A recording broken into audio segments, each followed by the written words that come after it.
Emma often breaks up with me, taking advantage of my affection for her. Every time, I try my best to persuade her to stay. The last time she broke up with me, I looked at her for a long time, then said okay. 5 years have passed, and she has finally exhausted my love for her. Chapter 1. Emma broke up with me that day over a small matter. Her childhood friend Ethan was celebrating his birthday and had just returned from studying in the United States. So Emma and her group of friends arranged to gather and celebrate Ethan's birthday and welcome him back. But that day, Emma forgot to tell me about it. I had already prepared a meal before she went out, making her favorite soup that took hours to cook. I asked her to drink some soup before leaving. While she was changing her shoes in the hallway, she casually brushed me off. "There's no time. I'm leaving now." As she finished putting on her shoes and was about to leave, I called out to her. She turned around, the black marble wall behind her making her look fair and sweet, though her expression was somewhat impatient. I carried the soup over and held her wrist, saying, "You woke up late and your stomach is empty. You will be drinking later, so have some soup first to pad your stomach."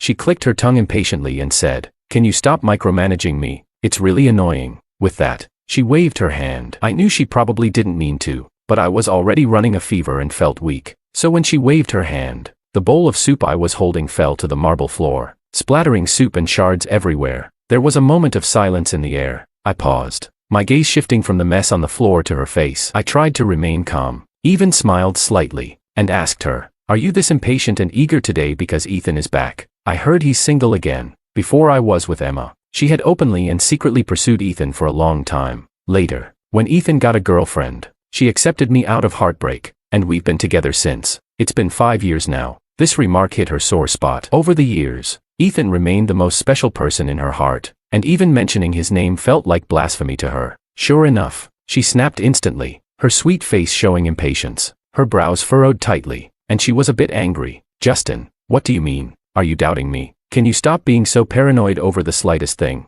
It's really annoying. If you have a problem, then let's break up." She often mentioned breaking up with me. It had become her catchphrase. To her, breaking up wasn't an event, just a synonym for expressing her annoyance. Every time she said she wanted to break up, I would persuade her to stay. But this time, after she finished speaking, I looked at her seriously for a long time, then lightly laughed and said, "All right, Emma." Her expression showed slight surprise, but she ignored me and turned to leave, because she was in a hurry. She couldn't be late for Ethan's birthday party. Chapter 2. It didn't take much time to pack up my things. Emma actually didn't like me invading her space, so I had very few belongings at her place. After cleaning up the mess in the living room, I looked at the remaining soup and put it in the fridge. This was probably the last time I would make soup for Emma. Once everything was tidy, I opened WeChat, intending to say a proper goodbye to Emma since we had been together for 5 years. But a mutual friend shared a video in our group chat. It was taken in a karaoke room, with colorful neon lights creating a lively atmosphere. Emma was singing "Today You Will Marry Me" with a guy I hadn't seen in a long time but knew well. It was Ethan. After getting together with Emma, I heard her friends casually complain that this song was a must-sing for Emma and Ethan whenever they went to karaoke. It wasn't that the song held any special meaning. It was just that Ethan had always followed Emma around as a child, telling her that he would marry her when they grew up. So the song became a running joke among their friends. I finished watching the video and decided not to send the message on WeChat. I figured Emma didn't need my farewell. I pulled my suitcase and took one last look at the empty, clean living room before leaving. The mess that caused our argument had been cleaned up by me, as if it had never existed. I sighed, starting to feel grateful for Ethan's return. The few hours Emma spent out celebrating his return and birthday gave me the quiet time I needed to clear my things out of her home. I thought I would feel a bit sad, considering we had been together for 5 years, but when I got home, I was so tired that I fell asleep peacefully. Emma called me at 2 in the morning. She must have drunk quite a bit, as her voice was slightly louder than usual when she drank. She asked, "Justin, why didn't you come to pick me up?" I was groggy from sleep and replied casually, "I'm sleeping. Let's talk tomorrow." As soon as I finished speaking, she hung up the phone. I was a light sleeper, so her call woke me up completely. I wondered why she called me. After reuniting with her childhood friend tonight, she should have been the gracious host and seen Ethan home safely. I didn't expect her to call and ask why I hadn't come to pick her up, but on second thought, it was probably another bet with her friends. Chapter 3. When I first started dating Emma, she went to a bar with some friends. It was raining that day, and I didn't want to intrude on her time with her friends, so I waited for her in a bookstore across from the bar, because I was worried about her getting home safely after drinking. I saw her as soon as she came out. I walked up to her with an umbrella and smiled, saying, "Emma, let's go home." I always felt that "we" and "home" were two very warm words. Her friends teased her, saying, "Emma, How did you trick someone as devoted and gentle as Justin into being your boyfriend? There was no trickery. I was the one chasing after her. But despite how others envied her, she was quite annoyed at the time. Maybe I was too good to her. So much so that it lacked any challenge or excitement. People are inherently perverse. She asked me back then, Justin, don't you have a life of your own?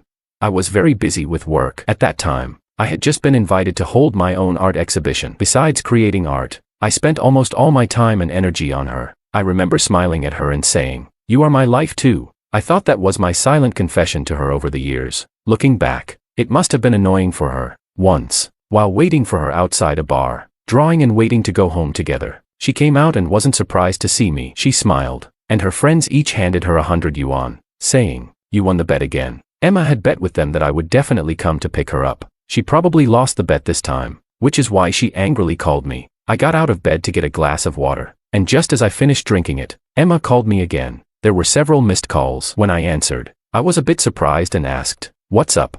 She paused, and her voice was emotionless. She asked, Justin, I'm back. Where are your things? She noticed I had cleared my belongings from her home. I thought it would take her a while to notice. I patiently and softly reminded her, Emma, you forgot. We broke up 7 hours ago. You said it yourself, and I agreed. She was silent on the other end. Just when I thought the call had dropped, she suddenly said angrily, fine, but don't come begging me to get back together. Chapter 4. Emma doesn't understand that I will not get back together with her. It's strange. In the 5 years we were together, I never once felt disappointed or tired of the relationship, nor did I ever think of leaving. But now that I've left with the tide, I don't feel sad either. My brother said my love for Emma was like the money in her bank account. He was sitting on the sofa with his legs crossed, eating chips, looking like a sage. He said, Justin, your love for Emma is like the money in her bank account. She kept overdrawing it without depositing anything. So now the account is in deficit. An interesting metaphor. I think my love for Emma is indeed in a state of deficit. My brother asked me what I would do next. I shrugged and said, work. I had already arranged the venue and funding for my personal themed art exhibition. I would need to spend about a year traveling to various countries, capturing the most beautiful scenes with my brush. The first stop was the Wine River in Spain. This river, sourced from areas rich in pyrite and copper, presents a color similar to red wine. I wanted to see if I could use the river water as paint for my artwork.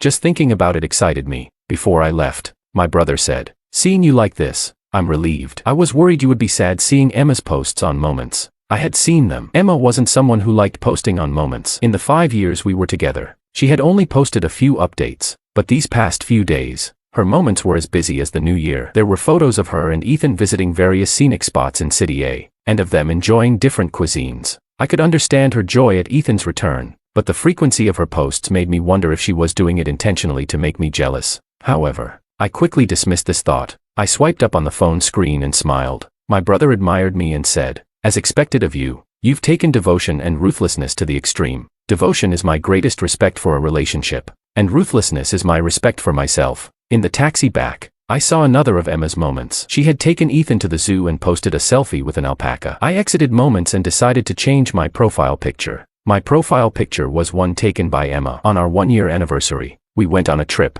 and while I was eating the ice cream she had gotten tired of, I accidentally walked into her shot of the scenery. Emma had frowned at the photo, intending to delete it, but I loved it, so I used it as my profile picture for 5 years. I changed the picture to one of my newly adopted cat. Chapter 5. I received Emma's message before I boarded the plane. It was 14 days after our breakup, and she sent me a question mark, followed by, you changed your profile picture, a brief statement. Although I couldn't see her expression, I could imagine her frowning at her phone, looking displeased. I thought for a moment, then turned off my phone without replying. I boarded the plane to Spain. I had a wonderful month at the Wine River in Spain. I turned off my phone, leaving social media and other distractions behind, and focused entirely on my creations. I met an interesting person named Ava. When we first met, I was wading in the river collecting mud, my material for painting. She suddenly grabbed me from behind, wrapping her arms around my waist. I thought I was being attacked. Despite a moment of panic, I quickly smeared the mud in my hands on her face.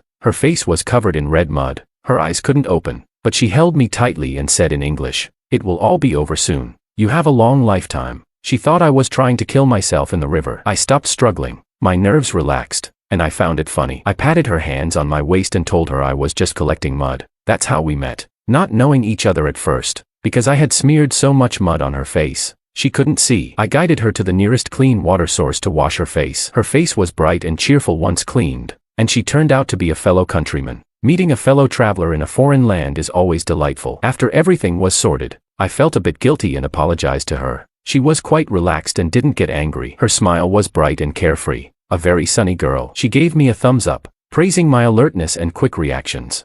She said she was on her way to a beach vacation in southern Spain, passing through Huelva province on the A461 road. She saw me in the river and thought I was trying to kill myself, so she rushed over to save me, almost going blind in the process. After hearing about my creative concept, she was very interested. She was a curious person, and she decided to change her plans and stay to see if I could create paint using the water and mud from the Wine River to capture the local beauty. I readily accepted her request. She was a very decent and respectful person, maintaining a good distance socially, so interacting with her was very comfortable. For example, she never disturbed me when I was focused on my work. Sometimes, when I worked day and night without rest, she would have the waiter bring food to my door, knocking lightly 3 times without further interruption. Chapter 6. When I emerged from my room, more than half a month had passed. The innkeeper's son was flirting with Ava, and it seemed the locals all liked her. She gracefully declined, then looked over at me, giving me a once-over before smiling slightly and saying, "When your artwork is exhibited, no one will believe what the artist went through to create it."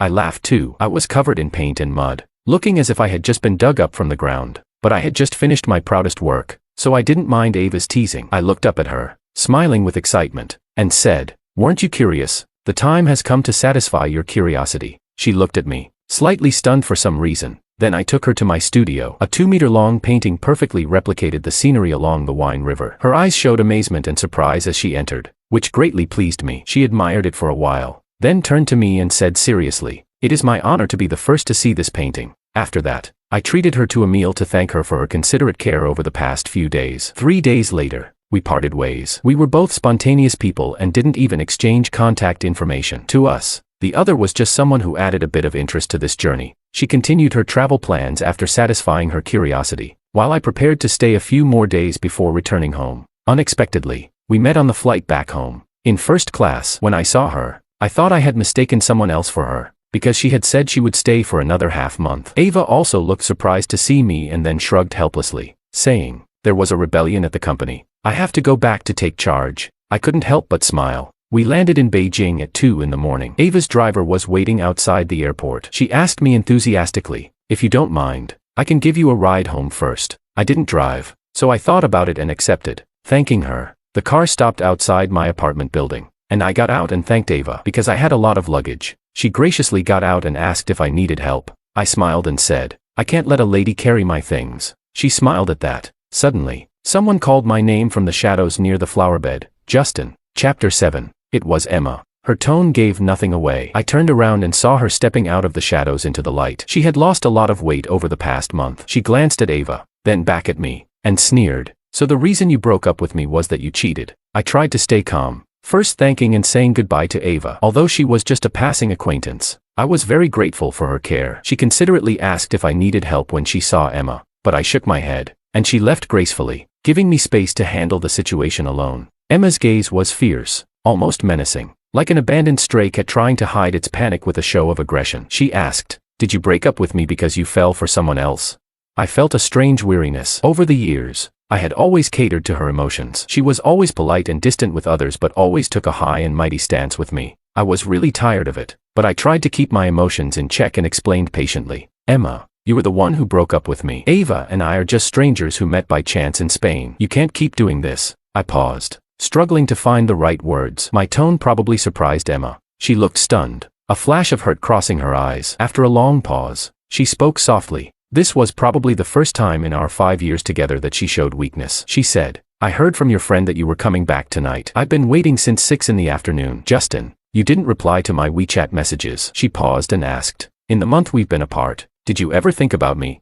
I didn't expect her to ask such a question and was momentarily stunned, but when I thought back over the past month, all I felt was satisfaction with my work. Not once, not even once, did I think about Emma. I could only remain silent. She stared at me under the streetlight, trying to read my heart from my expression. After a long moment, she suddenly smiled self-deprecatingly and said, "I don't believe you." Chapter 8. Emma has a confidence that I don't believe her. I liked her for a very long time, So long that I can no longer remember what initially attracted me to her. It feels like my feelings for her have faded over the years, and the subsequent accommodation and care were just inertia from the residual warmth of loving her for so many years. I knew she always liked her childhood friend Ethan. She gave up the night Ethan went abroad with a teacher from their school. I don't know if young love is always so brave and fearless. That night, she chased after him to the airport alone, then watched Ethan hold the teacher's hand as they laughed and walked through the boarding gate. She sat at the airport until nightfall, the brilliant neon lights illuminating her sadness. After a long time, she stood up and walked out of the airport. I had been following her all along because I was worried about her. She vented all her anger and sadness on me, asking, "Are you following me to see the joke? Get lost." I stood about 50 meters behind her and quietly said, "I'm just worried about you." That night, she walked back to the dormitory from the airport, a journey of over 10 kilometers that took her the whole night. It was probably her most miserable night, and I silently followed her, walking with her all night. In the morning, she reached the dormitory and, for some reason, turned around and asked me, "Do you really like me? Then let's be together." I was stunned for a moment, then I laughed. We've been together since that day, 4 or 5 years now. My friends used to call me a simp, but I'm just someone who follows my heart. Life is short, and I want to do what I want. When Emma asked me if I wanted to be together, I asked myself 4 questions during those few seconds of hesitation. Do you know Emma likes someone else? Yes. Do you know Emma doesn't like you? Yes. Will you regret it if you reject Emma? Yes. Do you want to be with her? Yes. The answers were so simple. It's like they say, a forced melon isn't sweet, but how would you know unless you try? I calmly and rationally knew what I was doing. I was like this when I got together with her 5 years ago, and I'm still like this as we break up 5 years later. I got what I wanted. Compared to those who have never been with the person they like, I don't know if I'm lucky or unlucky, but at least I can let go when it's time. I have let go of Emma. Chapter 9. Emma still stood in front of me, her small figure almost entirely covered by the streetlight's shadow. She looked up at me, as if trying to find some trace of feigned sorrow on my face. I don't know why, but I suddenly asked, "Emma, do you remember the first time you broke up with me?"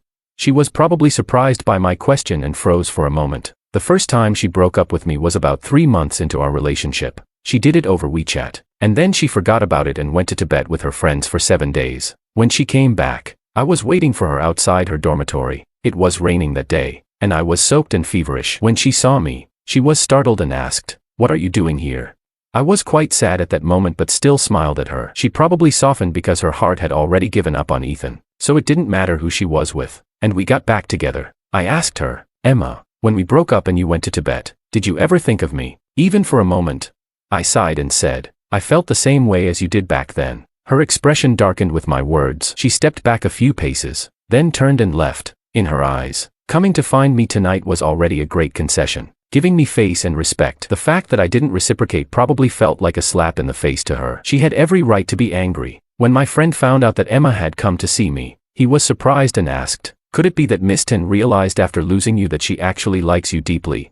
I just smiled without saying anything. Rather than saying she liked me, it was more likely that her possessiveness was at play. The humble boyfriend who had always revolved around her, after the breakup, neatly cleaned up everything and disappeared completely from her world. No WeChat messages, no attempts at reconciliation, no usual caring gestures. It's like a pet dog that always wagged its tail and followed you around suddenly stopped responding to you one day. You would naturally be curious and wave a bone in front of it to test its reaction. To Emma, I was that pet dog. She came to test me because my post-breakup behavior surprised her. So she waved a bone in front of me to see if I was still within her control. If I showed even a hint of longing or affection, I believed she would quickly lose interest and walk away. My friend said I was overthinking it, and I stayed silent. Chapter 10. Emma began to appear in my world frequently. It's quite funny. After we broke up, she sought me out more often than she did in the last year we were together. At first, it was because she found a stuffed bear I had left behind. This was the first birthday gift Emma gave me because I had a habit of hugging her while sleeping. It was an unconscious behavior, so she gave me this bear to hug at night. She called and asked, "Do you want to come and get it, or should I bring it to you?" I paused and said, "No, just throw it away." Emma was silent for a long time. Just before she hung up, I added, "If you find anything else of mine, feel free to dispose of it. No need to contact me." She didn't respond. That night, Emma called again. I didn't answer the first time, but the phone kept ringing persistently. I sighed and picked up. She was drunk. I was slightly surprised because she always knew her limits and never got drunk. She slurred, "You left something at my place." I patiently said, "I don't want it. Please throw it away." Also, I paused. "Emma, don't call me late at night anymore." "I won't answer." She ignored me and continued, "The necklace, the one designed by Cesar, that you like. I bought it, and you forgot to take it. This was the anniversary gift I had mentioned to Emma for our 5th anniversary. 2 weeks before the anniversary, she asked what I wanted. This was surprising because in all the years we were together, I was the one always giving her gifts. I told her I liked a necklace designed by Cesar. It was meaningful because the designer created it inspired by his 5-year relationship with his boyfriend. It held a lot of sentimental value. Emma nodded and said okay. But on our 5th anniversary, she forgot not only the necklace but our anniversary itself. 3 days later, Ethan returned from the US, and she was eager to celebrate his birthday, preparing a birthday gift and a welcome home party for him. Then we broke up. See, the reason I don't love her anymore is just the accumulation of all these moments. My voice turned cold as I said, "It's too late, Emma." There was a commotion on her end, and someone took the phone, apologizing to me. "Justin, I'm sorry. Emma is drunk." After a moment of hesitation, she asked, "She seems really upset. Is there no chance for you two to get back together?"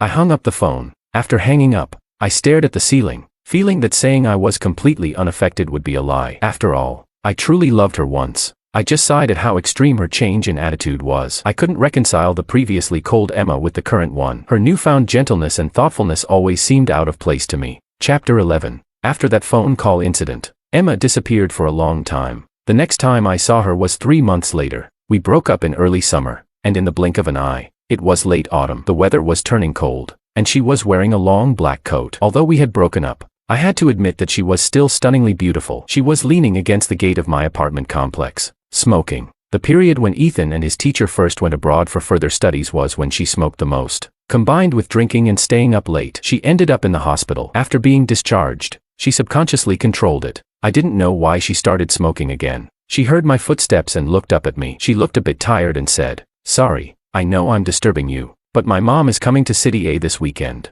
and I haven't told her about our breakup yet." Strangely, although Emma didn't like me when we were together, her mother was very fond of me. Maybe it was my calm and steady demeanor, different from the spoiled brats in Emma's social circle. Her mother had a heart condition. I hesitated, and Emma's expression showed a bit of pleading. "Just for 2 days. I'll explain everything to her slowly afterward." I sighed and nodded. Seeing me nod, she breathed a sigh of relief and took a step back, surprisingly polite, saying, "Thank you." Before leaving, she handed me a bag. "It's getting cold, and you need to take care of your throat." This was an old issue of mine. My throat often got inflamed during the transition from autumn to winter. Every year, Emma would have a friend buy me a particular health supplement from Australia, and as long as I took it in advance, it would prevent the problem. I was surprised she still remembered. I held the bag and watched her leave, feeling a mix of emotions. Chapter 12. Emma's mother stayed for 2 days and then left. To avoid suspicion, I moved some of my belongings to Emma's place. After her mother left, I packed up my things. Emma quietly followed me around. When I was about to carry my suitcase downstairs, she suddenly grabbed my hand. She looked down, so I couldn't see her expression. She asked,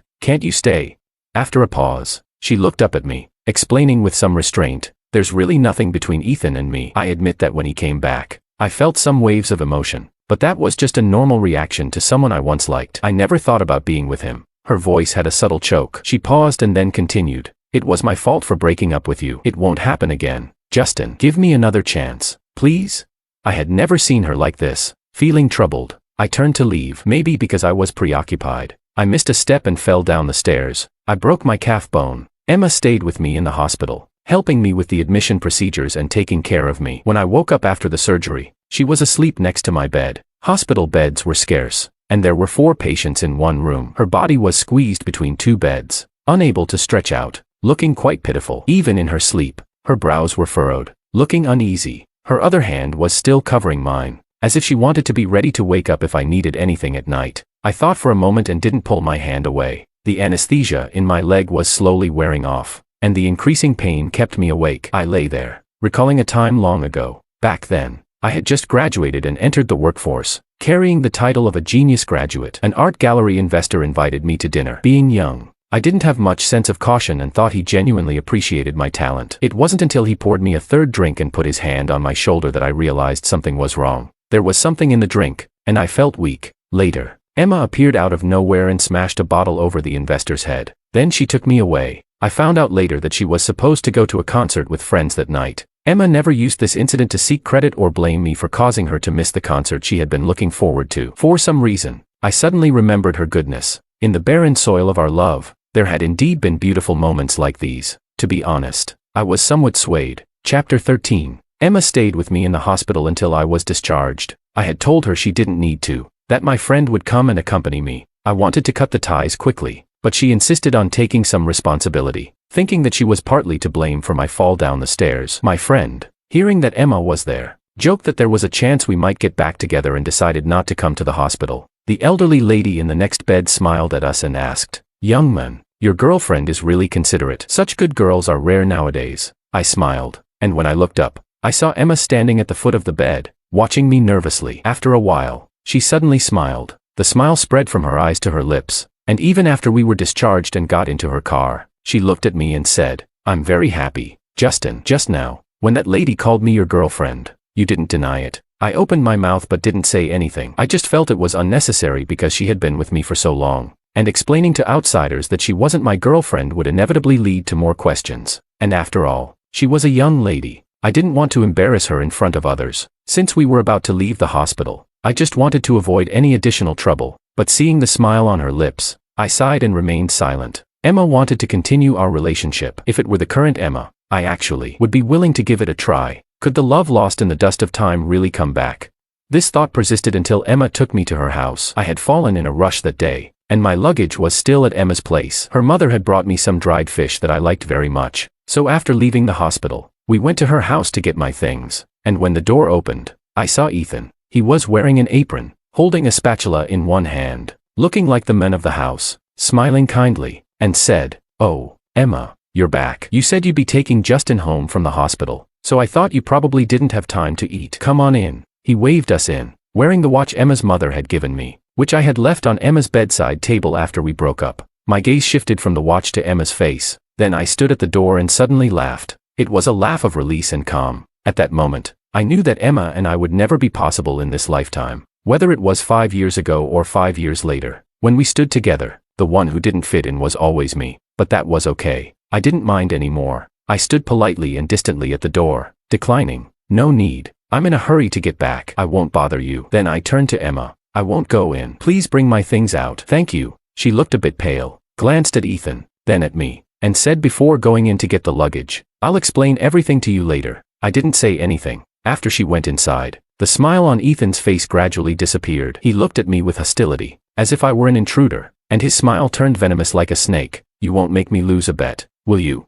I raised an eyebrow in confusion, and he smiled and explained, "The day I came back to China, they said you and Emma had broken up. Emma and her friends all bet that within 3 months, you'd be crawling back. The bet was later extended to 6 months. Emma and her friends all bet you'd come back, but I bet you wouldn't." He asked me word by word, "You won't make me lose, will you?"